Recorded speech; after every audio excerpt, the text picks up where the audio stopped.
नमस्कार दोस्तों, मैं हूं अंकित।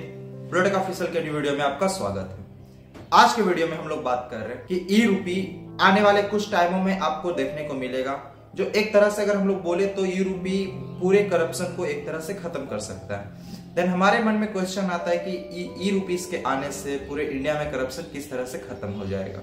तो आज के वीडियो में हम लोग इसी पे डिटेल में समझने का कोशिश करेंगे कि ई रूपी किस तरह से इंडिया के जीडीपी को और ज्यादा ग्रोथ कंट्रीब्यूट करेगा, साथ ही पूरे करप्शन को एक तरह से बंद करने का भी काम करेगा। अगर मैं आपको सबसे पहले बोलूं तो ई रूपी को इंट्रोड्यूस किया गया है आरबीआई की तरफ से और सेंट्रल गवर्नमेंट की तरफ से इंट्रोड्यूस किया गया है ई रूपी को। और आरबीआई के द्वारा पहले भी ऐसे ऐसे कारनामे किए गए, जैसे एनपीसीआई के में बहुत ऐसे फैसिलिटी प्रोवाइड किए जा रहे हैं, और उसी में से एक आज के टाइम पूरे वर्ल्ड में सबसे ज्यादा फेमस यूपीआई है, जो आज के टाइम सबसे ज्यादा हम लोग अगर बोला जाए ई ट्रांजैक्शन तो इंडिया में किया जा रहा है, और वो भी में लगभग 55% यूपीआई के थ्रू। तो इसमें आरबीआई का बहुत ही बड़ा योगदान है।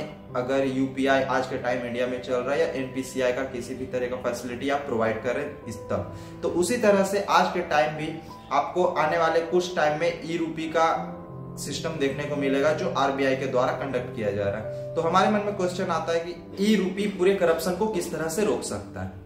अगर मैं आपको सबसे पहले बोलूं, ई रूपी और क्रिप्टो करेंसी दोनों ही अलग अलग चीज है। ई रूपी किसी गवर्नमेंट या किसी सेंट्रल गवर्नमेंट के द्वारा ओन किया जाता है या रन किया जाता है, और वही क्रिप्टो करेंसी किसी इंडिविजुअल के तौर पे या इंडिविजुअल के द्वारा ओन किया जाता है। जैसे मान लीजिए बिटकॉइन, इथेरियम, इसके अलावा डॉगी कॉइन, ऐसे बहुत सारे कॉइन हैं, या बहुत सारे आप बोल सकते हैं कि क्रिप्टो करेंसी है, जो उनका मार्केट ज्यादा फ्लक्चुएशन होते रहता है। लेकिन ई रूपी बोला जाए तो ये डायरेक्टली अगर बोला जाए तो आरबीआई के द्वारा, और आरबीआई के द्वारा भी नहीं तो इंडियन गवर्नमेंट के द्वारा रन किया जाएगा। इस कारण ई रूपी बहुत ही ज्यादा स्ट्रेंथफुल है, स्टेबल है किसी क्रिप्टो करेंसी के मुकाबले। साथ ही हम लोग ये भी कह सकते हैं कि ई रूपी और CBDC, central bank digital currency, बहुत ही अलग कॉन्सेप्ट है दोनों, और दोनों का अलग अलग काम है, या दोनों को अलग अलग तरीके से ऑपरेट किया जाता है। अगर मैं आपको बोलूं, ई रूपी एक ई वाउचर के जैसा काम करता है। फॉर एग्जाम्पल, हम लोग जब फ्लिपकार्ट पे किसी को शॉपिंग करवाना होता है, या किसी को आपको पैसा देना होता है उसको शॉपिंग करने के लिए फ्लिपकार्ट से,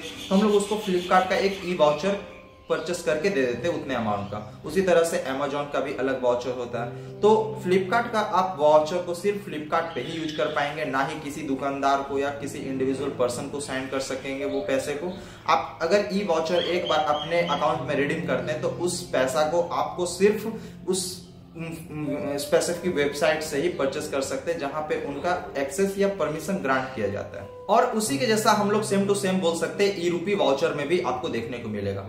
अब एक एग्जांपल के तौर पे हम लोग समझने का कोशिश करते हैं कि एक गरीब बच्चा जो बहुत ज्यादा टैलेंटेड है, और उसे एक गवर्नमेंट के तरफ से स्कॉलरशिप मिलता है। अब उस स्कॉलरशिप को अगर ई रूपी में ना देकर के डायरेक्ट कैश में दिया जाए, तो वहां पे उसके जो परिवार होंगे या उसका बेवड़ा बाप होगा, जो उसका पैसा का दारू पी जाएगा, और वो टैलेंटेड बच्चा कभी पढ़ नहीं पाएगा। इस कारण गवर्नमेंट ये स्कीम लाया है ई रूपी वाउचर के रूप में, क्योंकि उस बच्चे को एक क्यूआर कोड या एक एसएमएस के फॉर्म में सिलेक्टेड बैंक के द्वारा ऑथराइज एक क्यूआर कोड और एसएमएस प्रोवाइड किया जाएगा उस बच्चे को, और फिर उस एसएमएस या उस क्यूआर कोड को एक स्पेशल जगह पे, जैसे मान लीजिए कोई कॉलेज से रजिस्टर्ड उसका कोई शॉप है या ऑफिस है, वहां पे उस क्यूआर कोड और उस एसएमएस को रिडीम कर पाएगा, जिससे वो सारा एक्सेसिबिलिटी उसको आसानी से हो जाएगा। और उस वाउचर का यूज सिर्फ उसी स्पेशल जगह पे होगा जहां पे उसका रिक्वायर या उसके द्वारा स्पॉन्सर किया गया है, सिर्फ वहीं पे उस क्यूआर कोड या एसएमएस को एक्सेस कर पाएगा।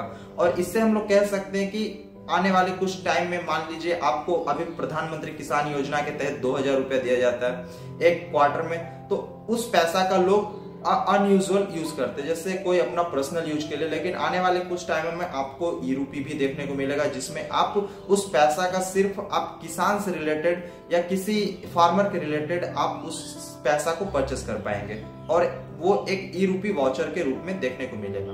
और आने वाले टाइम में बहुत ऐसे गवर्नमेंट स्कीम है जहां पे बहुत ज्यादा फंड प्रोवाइड किए जाते हैं एक नॉर्मल व्यक्ति को या नॉर्मल पीपल को, जिससे हम लोग बोल सकते हैं कि आने वाले टाइम में स्पेसिफिक कामों के लिए स्पेसिफिक वाउचर इशू किया जाएगा किसी भी पर्सन के लिए। तो वहां पे बीच में जो दलाल बैठे होते हैं, जो बीच में कमीशन लेने वाले बैठे होते हैं, फिर उनका कोई काम नहीं होगा।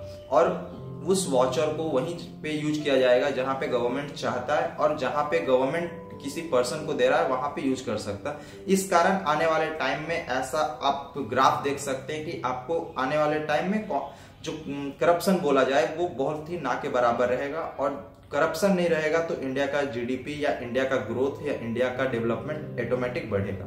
मैं आशा करता हूं कि आपको ये वीडियो इन्फॉर्मेटिव लगा होगा। अगर मेरा वीडियो इन्फॉर्मेटिव लगा तो प्लीज वीडियो को लाइक कीजिए, कमेंट कीजिए, शेयर कीजिए। साथ ही मेरे ब्लूटेक ऑफिशियल चैनल को सब्सक्राइब करके बेल आइकन को प्रेस कर दे, ताकि मैं कोई भी न्यू वीडियो अपलोड करूं तो उसका नोटिफिकेशन सबसे पहले आपको मिले। मिलते हैं अगले वीडियो में, जब तक के लिए जय हिंद, वंदे मातरम।